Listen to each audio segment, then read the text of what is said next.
بسم اللہ الرحمن الرحیم۔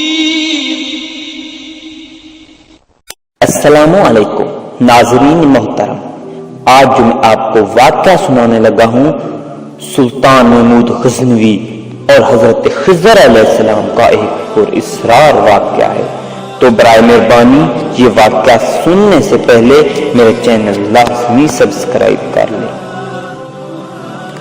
سلطان محمود غزنوی کا دربار لگا ہوا تھا۔ دربار میں ہزاروں افراد شریک تھے، جن میں اولیاء، کتب، ابدال بھی تھے۔ سلطان محمود نے سب کو مخاطب کر کے کہا، کوئی شخص مجھے حضرت خضر علیہ السلام کی زیارت کرا سکتا ہے؟ سب خاموش رہے۔ دربار میں بیٹھا ایک غریب دیہاتی کھڑا ہوا اور کہا، میں زیارت کرا سکتا ہوں۔ سلطان نے شرائط پوچھی تو عرض کرنے لگا، 6 ماہ دریا کے کنارے چلا کاٹنا ہوگا، لیکن میں ایک غریب آدمی ہوں، میرے گھر کا خرچہ آپ کو اٹھانا ہوگا۔ سلطان نے شرط منظور کر لی۔ اس شخص کو چلا کے لیے بھیج دیا گیا اور گھر کا خرچہ بادشاہ کے ذمے ہو گیا۔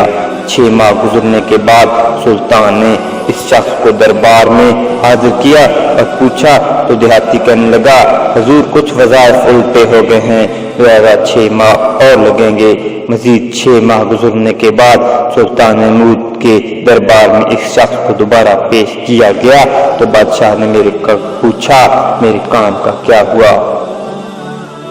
یہ بات سن کر دیہاتی کہنے لگا، بادشاہ سلامت، کہاں میں گنہگار اور کہاں حضرت خضر علیہ السلام؟ میں نے آپ سے جھوٹ بولا، میرے گھر کا خرچہ پورا نہیں ہو رہا تھا، بچے بھوک سے مر رہے تھے، اس لیے ایسا کرنے پر مجبور ہوا۔ سلطان محمود غزنوی نے اپنے ایک وزیر کو کھڑا کیا اور پوچھا، اس شخص کی سزا کیا ہے؟ وزیر نے کہا، سر، اس شخص نے بادشاہ کے ساتھ جھوٹ بولا ہے، لہذا اس کا گلا کاٹ دیا جائے۔ دربار میں ایک نورانی چہرے والے بزرگ بھی تشریف فرما تھے، کہنے لگے، بادشاہ سلامت، اس وزیر نے بالکل ٹھیک کہا۔ بادشاہ نے دوسرے وزیر سے پوچھا، آپ بتاؤ؟ تو اس نے کہا، سر، اس شخص نے بادشاہ کے ساتھ فراڈ کیا ہے، اس کا گلا نہ کاٹا جائے بلکہ اسے کتوں کے آگے ڈالا جائے تاکہ یہ ذلیل ہو کے مرے، اسے مرنے میں کچھ وقت تو لگے۔ دربار میں بیٹھے اس نورانی چہرے والے بزرگ نے کہا، بادشاہ سلامت، یہ وزیر بھی بالکل ٹھیک کہہ رہا ہے۔ سلطان محمود غزنوی نے اپنے پیارے غلام یاز سے پوچھا، تم کیا کہتے ہو؟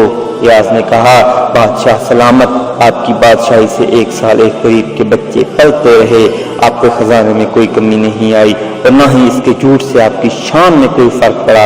اگر میری بات مانیں تو اسے معاف کر دیں، اگر اسے قتل کر دیا تو اس کے بچے بھوک سے مر جائیں گے۔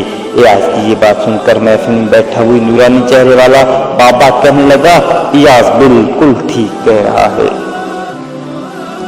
سلطان محمود غزنوی نے اس بابا جی کو بلایا اور پوچھا، آپ نے ہر وزیر کے فیصلے کو درست کہا، اس کی وجہ مجھے سمجھائی جائے۔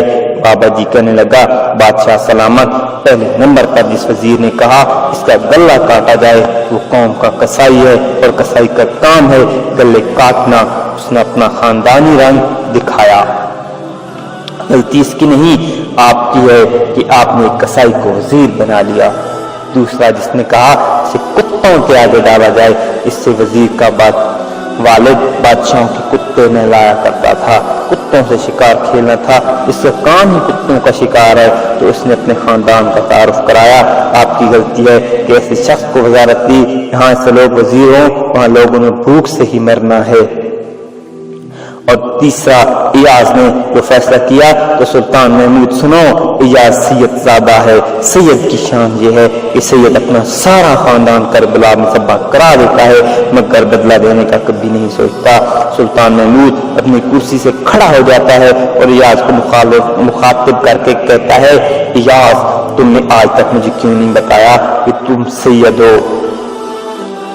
ایاز کہتا ہے، آج تک کسی کو اس بات کا علم نہ تھا کہ ایاز سید ہے، لیکن آج بابا جی نے میرا راز کھولا آج میں بھی ایک راز کھول دیتا ہوں، اے بادشاہ سلامت، یہ بابا کوئی عام ہستی نہیں، یہی حضرت خضر علیہ السلام ہیں۔ سبحان اللہ۔ ناظرین، اگر یہ میرا واقعہ پسند آئے تو برائے مہربانی میرے چینل سبسکرائب کریں، سبسکرائبر کے ساتھ بنی ہوئی گھنٹی پر کلک کریں تاکہ میری ہر نئی آنے والی ویڈیو آپ کو مل سکے۔